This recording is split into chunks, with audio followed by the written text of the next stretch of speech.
அவங்க எஃபெக்ட்டுக்கும் அவங்க ஒயிட் சாரியிலேயே வந்திருக்காங்க. வனிதா அக்கா அவர்களை அன்போடு மேடைக்கு அழைக்கிறோம் ப்ளீஸ். பாக்ஸர்னு 2-3 படம் கையில் இருக்கு எல்லாமே.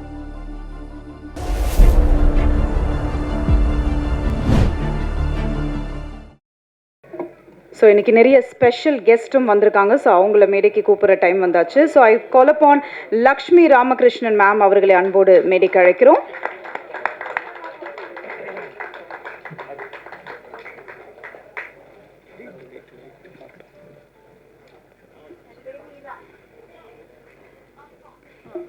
ஸோ ஸ்வீட், அவங்க கிராண்ட் டாட்டரோடு வந்திருக்காங்க.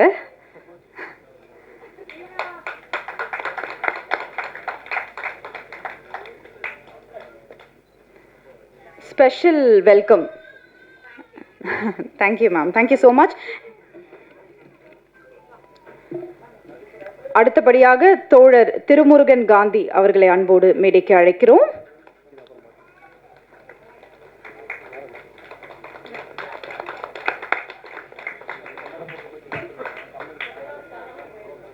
தோழர் திருமுருகன் காந்தி அவர்களை அன்போடு மேடைக்கு அழைக்கிறோம். அடுத்தபடியாக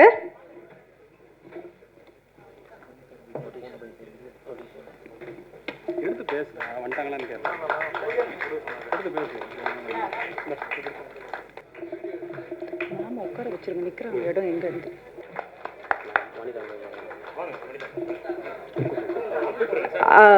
முக்கியமான ஒரு நபரும் வந்திருக்காங்க. நம்ம அன்மாஸ்கிங் பிதா பார்த்த பிறகு அதே மாதிரி அவங்க எஃபெக்ட்டுக்கும் அவங்க ஒயிட் சாரியிலேயே வந்திருக்காங்க. வனிதா அக்கா அவர்களை அன்போடு மேடைக்கு அழைக்கிறோம் ப்ளீஸ்.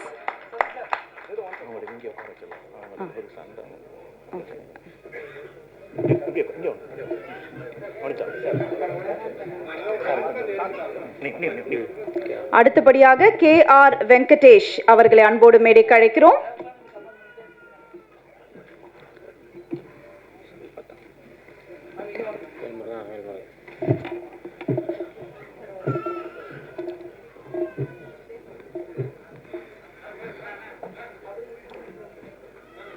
அடுத்தபடியாக வேல்முருகன் அவர்களை அன்போடு மேடைக்கு அழைக்கிறோம்.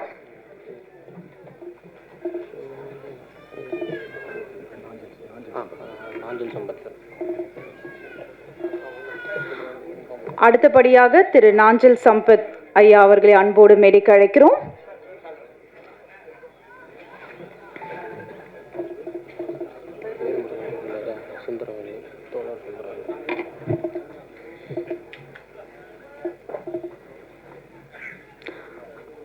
அடுத்தபடியாக தோழர் சுந்தரவல்லி அவர்களை அன்போடு மேடைக்கு அழைக்கிறோம்.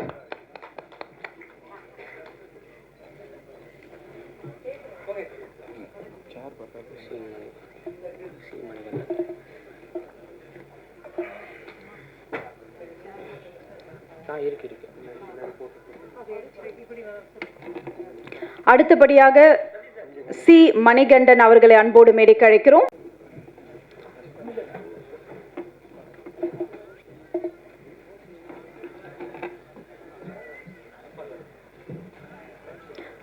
அடுத்தபடியாக சம்பத் ராம் அவர்களை அன்போடு மேடைக்கு அழைக்கிறோம்.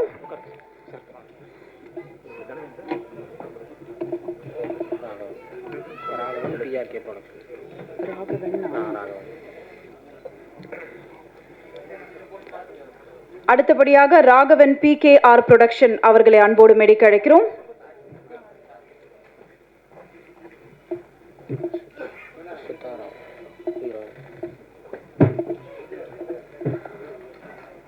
அடுத்தபடியாக ஸ்ரிதா ராவ், கும்கி 2ஓட ஹீரோயின் அவங்க. ஸோ அவங்களே அன்போடு மேடைக்கு அழைக்கிறோம்.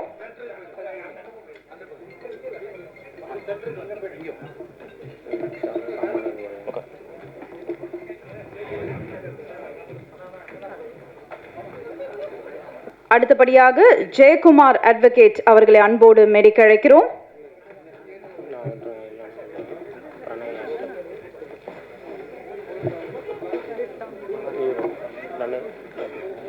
அடுத்தபடியாக ஆக்டர் பிரணய் அவர்களை அன்போடு மேடைக்கு அழைக்கிறோம்.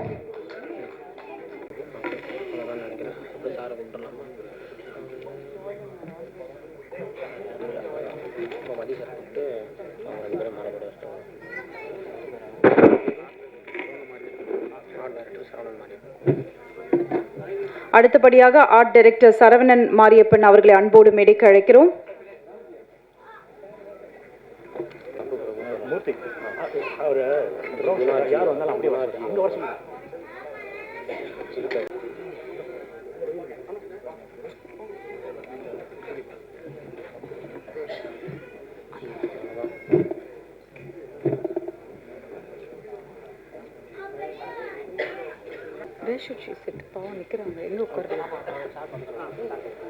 பேரை சொல்லுங்க. ஆழியாவும் பேபி ஸ்ரத்தாவும் கூப்பிடுங்க. ஆழியா, ஸோ ஐ திங்க் பார்த்துருப்பீங்க இப்போ அன்மாஸ்கிங்லேயே. தேங்க்யூ ஆழியா ஃபார் ஜாயினிங். அன்மாஸ்கிங்ல வந்து பேபி ஸ்ரத்தா. பேபி ஸ்ரத்தா அவர்களையும் அன்போடு மேடைக்கு அழைக்கிறோம்.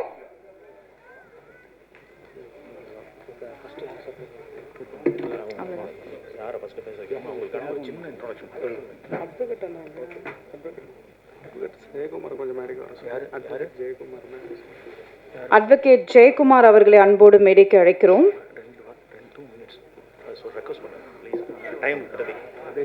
அங்க திறந்து வெளியில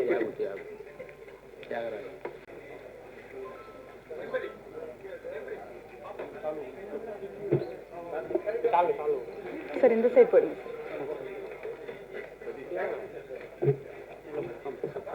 சரி, இந்த இடத்த கொஞ்சம் கிளியர் பண்ணிடுங்க.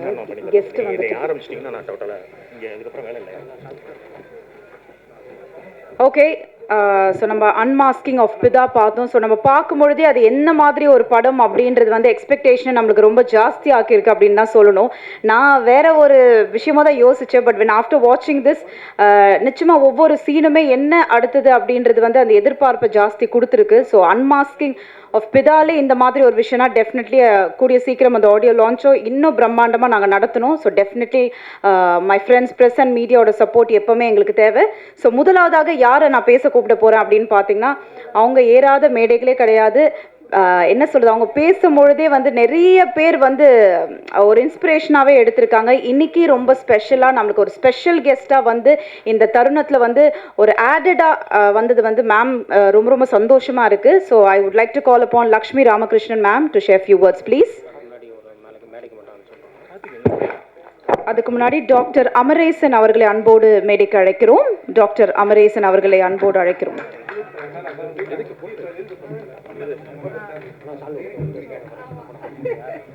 ஸோ ஒவ்வொரு வாய்ப்பும் நம்ம ரொம்ப ரொம்ப சீரியஸாக அதை வந்து சினிமாவை நம்ம லைட்டாக எடுத்துக்கவே முடியாது. அந்த உழைப்பையும் அந்த அந்த பேஷனோடு நம்ம ஒர்க் பண்ணணும். அந்த பேஷன் எனக்கு இந்த படத்தில் தெரியுது. அதே மாதிரி அந்த ஒரு ரெஸ்பான்சிபிலிட்டிங்கிறது ஒன்று இருக்குது ஒரு ஃபிலிம் மேக்கருக்கு. That's my opinion, my humble opinion. அந்த ரெஸ்பான்சிபிலிட்டி எல்லா ஃபிலிம் மேக்கர்ஸ்க்கும் இருக்கணும்னு நம்ம ஆசைப்படுறோம். So all the best to the team. And this is your debut film as an actor. All the best. Creativity-யோட உச்சகட்டம்னா சினிமா தான் நான் நினைக்கிறேன். பிகாஸ் நிறைய பாதைகளில் போயிட்டு finally I found my you know நான் எதை தேடிட்டு இருந்தேனோ அது எனக்கு சினிமாவில் கிடச்சிது. ஸோ அதனால I think you have stepped in to a beautiful wonderful world. And all the best to you for your creative journey. And the whole டீமுக்கு எடிட்டர் ஒரு லேடியா இல்லையா மிஸ் சொன்ன மாதிரி இருந்தது. மிஸ் வாசிச்சப்ப எனக்கு ஒரே எக்ஸைட்டட் ஆகிடுது.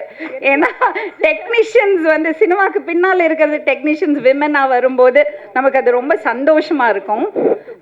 ஸ்க்ரீனில் நிறைய விமனை பார்க்குறோம், ஆனால் ஸ்க்ரீனுக்கு பின்னாடி விமனை பார்க்குறது ஒரு ஒரு அது ஒரு பயங்கரமான ஒரு ஃபீலிங். ஸோ கிரியேட்டிவிட்டி மாதிரி ஒரு ஒரு இன்டாக்சிகேஷன் வேறு ஒன்றுமே கிடையாது. அதுக்கு மேலே ஒரு போதை தேவையில்லை நமக்கு. So I think Karthik Kumar, all the best to you. As our MC said, you are a very promising technician and director and a filmmaker. I hope you make films that really touch the hearts of people and creative positive influence. Thank you so much. உங்களையெல்லாம் சந்தித்து பேசுகிறதுக்கு வாய்ப்பு கொடுத்ததுக்கு நன்றி. Thank you. தயாரிப்பாளர் பற்றி ஒரு வார்த்தை சொல்லணும். அவர் வந்து நிறைய படம் பண்ணியிருக்காருன்னு உங்களுக்கு தெரியாததில்லை. சாதாரணமாக பார்த்தீங்கன்னா இந்த கெரியர் இப்படி ஸ்டார்ட் ஆகி போகிறது ரொம்ப கஷ்டம் இன்றைக்கி சினிமா இருக்க சூழலில். அவர் சர்வசாதாரணமாக கிட்டத்தட்ட 11 படத்தை தாண்டிட்டார். 11வது படமாக போயிட்டுருக்கு. இதண்ணியில் புலனாய்வு, பாக்ஸர்னு 2-3 படம் கையில் இருக்குது. எல்லாமே பெரிய ப்ராஜெக்ட். இந்த மாதிரி ஒரு சுச்சுவேஷனில் இந்த ப்ராஜெக்டை ஏன் வந்து அவர் திடீர்னு ஸ்டார்ட் பண்ணார் அப்படின்னா இந்த கதை கொடுத்த இம்பேக்ட் கார்த்திக் குமார் சொன்ன விஷயம். ஸோ இயக்குனருக்கு அதை நம்பி தயாரிப்பு துறையில் இறங்கின தயாரிப்பாளர்கள் பாலாவுக்கும் சதீஷுக்கும் அந்த என்டையர் டீமுக்கும் ஃப்ராங்க்லின் கேமராமேனுக்கும் மொத்தம் நீங்கள் உங்களால் வாழ்த்தப்பட்டு இவங்க மிகப்பெரிய அளவில் ஜொலிக்கணும்னு சொல்லி உங்களை ரெக்வஸ்ட் பண்ணிவிட்டு எல்லாருக்கும் என் வாழ்த்துக்களை சொல்லி விடைபெறுகிறேன். நன்றி, வணக்கம். அண்ட் அடுத்தபடியாக பார்த்தீங்கன்னா எத்தனை படம் நம்ம பண்ணுறோன்றது முக்கியம் இல்லை, பட் ஒவ்வொரு படத்துலையுமே கொஞ்சம் டிஃப்ரெண்ட்டான கேரக்டர் ரோல்ஸ் பண்ணுறது வந்து பெரிய விஷயம் இன்றைக்கி இருக்கிற உலகத்தில். ஸோ அது ரொம்ப அழகாக வனிதாக்கா எடுத்து ஒவ்வொரு படத்துலையுமே பண்ணிட்டு இருக்காங்க. அண்ட் இந்த படத்தில் எனக்கு ஃபஸ்ட்டு வனிதாக்கானே தெரில, நம்ம தான் டக்கு நானே கொஞ்சம் ஷாக் ஆகிட்டேன். ஓகே, ஸோ அந்த மாதிரி தான் எனக்கு கெட்டப்லேயும் வந்திருக்காங்க. ஸோ ப்ளீஸ்க்கா ஷேர் ஃபியூ வேர்ட்ஸ்.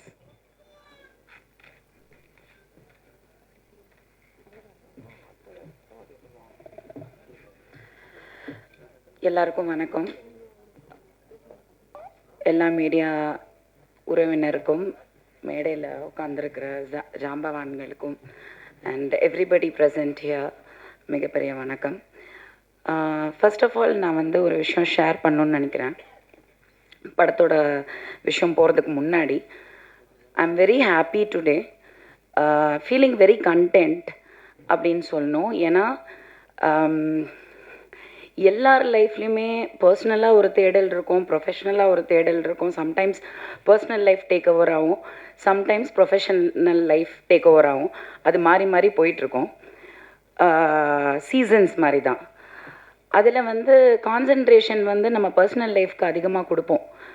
எஸ்பெஷலி பெண்கள் வந்து ஜாஸ்தியே கொடுப்போம். And then take diversion you turn, திரும்பி வந்து ஆரம்பித்த இடத்துலையே வந்து கூட நிற்கிற சப்ஜெக்ட்ஸ் நீங்கள் கேள்விப்பட்டிருப்பீங்க. என்னோடய வாழ்க்கையும் அப்படி தான். ஸோ அப்படி பார்க்கும்போது இன்றைக்கி ஏன் நான் சந்தோஷமாக இருக்கேன் அப்படின்னா, என்னோடய 2 படம் வந்து இன்றைக்கி theatrical release, Thandupalayam and Hara. அது இல்லாமல் இன்றைக்கி பிதா லான்ச்சில் நான் இங்கே நிற்கும் போது உங்கள் முன்னாடி திரும்பவும் ஒரு ஆரம்பம், இன்னொரு படம் அப்படின்னும் போது இட் இஸ் சம்திங் நான் எதிர்பார்க்காத ஒரு விஷயம். இதை நான் ஏன் ஷேர் பண்ணுறேன் அப்படின்னா, பெருமைக்காக இல்லை, பொறுமைக்காக. எத்தனையோ யங்ஸ்டர்ஸ் வந்து வாழ்க்கை முடிஞ்சிருச்சு, அவ்வளோதான், ஒரு எக்ஸாமில் தோல்வி அடைஞ்சா சூசைட், லைஃப்பில் வந்து ஒரு காதல் தோல்வி அடைஞ்சா சூசைட், கொலை, எவ்வளோ விஷயங்கள் இருக்குது, தற்கொலை, கொலை, so many things negative. But அதெல்லாம் தாண்டி ஒரு வெற்றி இருக்குது, அதெல்லாம் தாண்டி ஒரு ஹோப் அப்படிங்கிறது இருக்குது லைஃப்பில். அது நம்ம பிளான் பண்ண தேவையில்லை, எதிர்பார்க்க தேவையில்லை. ஜஸ்ட் கீப் கோயிங், விடாமுயற்சி, விடாமல் போயிட்டே இருங்க. தினமும் எந்திரிங்க, உங்கள் வேலையை செய்யுங்க, நல்லதே செய்யுங்க. கண்டிப்பாக வந்து there is a light at the end of the tunnel. அதை சொல்லணுன்னு நான் ஆசைப்பட்டேன். இல்லைன்னா நான் இந்த மாதிரி வந்து இன்றைக்கி வந்து இந்த லான்ச்சில் வந்து Charan sir, we have a personal connection, அவர், அப்புறம் லக்ஷ்மி ராமகிருஷ்ணா மேடம், இவங்கெல்லாம் வருவாங்க. அப்புறம் சோபனா வந்து ஆங்கர் பண்ணுவாங்க. பெரிய வெற்றிங்க. எனிவே, கம்மிங் டு பிதா, கார்த்திக் வந்து எனக்கு ஃபஸ்ட்டு வந்து தம்பி கூப்பிட்டதே அக்கான்னு தான் சொல்லி ஃபோன் பண்ணி கூப்பிட்டாரு. ஸோ என்கிட்ட சொன்னார், இந்த மாதிரி வந்து நான் யூஸ்வலாக கதை கேட்க மாட்டேன், நான் அது நிறைய மேடையில் சொல்லியிருக்கேன், எதுக்கு அவங்க டைமையும் வேஸ்ட் பண்ணி என் டைமையும் வேஸ்ட் பண்ணோம், எனக்கு என் கதாபாத்திரம் என்ன, நான் என்ன பண்ணுறேன், எத்தனை நாள், எப்போ டேட்டு, அவ்வளோதான், அதுக்கப்புறம் சம்பளம் எல்லாம் அதை பார்த்துக்கலாம் அப்படின்ட்டு. ஸோ அந்த மாதிரி ஒரு இதில் தான் பிதா வந்தது. I really like something different. And prosthetic makeup பற்றி, எனக்கு மேக்கப்னால் ரொம்ப பிடிக்கும், because I have also studied it. And of course எல்லாருக்குமே, ஒரு ஆர்டிஸ்ட்டாக இருக்கிற எல்லாருக்குமே வந்து ஏதாவது ஒன்று டிஃப்ரெண்ட்டாக பண்ணணும், நம்மளால் முடிஞ்சது ஒன்று ட்ரையல் பண்ணணும் அப்படிலாம் நினைப்போம். This is my second film with prosthetic makeup. அதில் வந்து இது ரொம்ப, அவர் எக்ஸ்பிளைன் பண்ணும்போது எனக்கு பெருசாக தெரியல. நான் பாட்டுக்கு போயிட்டேன், செட்டுக்கு போயிட்டு பீட்ஸாலாம் ஆர்டர் பண்ணிட்டு சாப்பிடவே முடியல. It took a long time. And நிறைய விஷயங்கள் சினிமாங்கிறது சாதாரண விஷயம் கிடையாது. நிறைய பொறுமை வேணும் அப்படிங்கிறது வந்து போக போக தான் எல்லாருக்குமே புரியும். I enjoyed it and you right, yeah, she did the prosthetic makeup for the film. Yeah, she did an excellent job. Russia did a excellent job. And ரொம்ப பொறுமையாக ரொம்ப, ஏன்னா நான் வந்து எனக்கு பொறுமையே கிடையாது. ஒரு இடத்துல உட்கார்றது ரொம்ப கஷ்டம். ஒரு 10 நிமிஷம் நின்றுட்டுருப்பேன், பட் என்னால் உட்கார முடியாது. பட் அவ்வளோ அழகாக வந்து அவங்க அதை பண்ணி முடித்தாங்க. அண்ட் ஆஃப்டர் தட் ஆல்சோ நாங்கள் வி என்ஜாய்டு த ஹோல் இது. எனக்கு செம்ம பசி, ஏன்னா எனக்கு சாப்பிட முடியல இந்த ரத்தம்லாம் பார்த்தோன்னே. ஸோ லஞ்சே சாப்பிடல. ஆனால் மதி வந்து எலியை தான் சமைச்சு எடுத்துகிட்டு வந்தாருன்னு எனக்கு நல்லா தெரியும். ஆனாலும் நான் அதை வந்து அப்படி நிஜமாக ரசித்து சாப்பிட்டேன். சுவையாக இருந்துச்சு. பட் நமக்கு இமேஜினரி விஷுவலில் வந்து எலி தானங்க வரும். ஐ ஹட் சீன் தட் எலியோட ஷாட் வந்து நான் மானிட்டரில் பார்த்தேன். அதுலேயே இந்த படத்தோட தரம் தெரிஞ்சுது, கேமராமேனோட டேலண்ட் தெரிஞ்சுது, அண்ட் கார்த்திக்கோட விஷுவல் தெரிஞ்சுது. And of course Bala and Satish, very nice producers. அவங்க போட்ட அந்த செட்டே எனக்கு வந்து ஒரு பெரிய ஹாலிவுட்டில் இருக்கிற சிட்காமில் வந்து அந்தந்த ஸ்டேஜ் போட்டிருப்பாங்க. அதை சுற்றி மக்கள் உட்காந்துருப்பாங்க, அப்படியே அப்படி திருப்பி திருப்பி திருப்பி எடுப்பாங்க. பட் ஒரே ஸ்டேஜில் அவ்வளோ செட் இருக்கும். அந்த மாதிரி ஒரு சின்ன இடத்துல அத்தனை பியூட்டிஃபுல்லாக பண்ணியிருந்தாங்க. அண்ட் மதி வந்து எனக்கு முன்னாடி பழக்கம் கிடையாது, எனக்கு முன்னாடி அறிமுகம் கிடையாது. பட் நான் ஆக்டராக தான் சந்தித்தேன், நான் ப்ரொடியூசராக சந்தித்ததே கிடையாது. ஸோ எனக்கு சொன்னாங்க இந்த மாதிரி அந்த மாதிரி. I met him on set and I was very impressed. In fact இந்த மேடையில் அதை பற்றி நான் பேச மாட்டேன், பட் 100% வந்து சக்ஸஸ் மீட்டில் அதை பற்றி நான் பேசுவேன். Because I set something very very positive to Mathi, which நான் நிறைய பேர்கிட்ட சொல்லாத விஷயத்த சொல்லியிருக்கேன். சொன்னது நடந்திருக்கு. ஸோ பார்க்கலாம். கண்டிப்பாக வந்து I think very promising actor. And yes, so lovely to be here and ரொம்ப ஹாப்பி. அண்ட் யா, எல்லாருக்குமே ரொம்ப ரொம்ப நன்றி. தேங்க்யூ.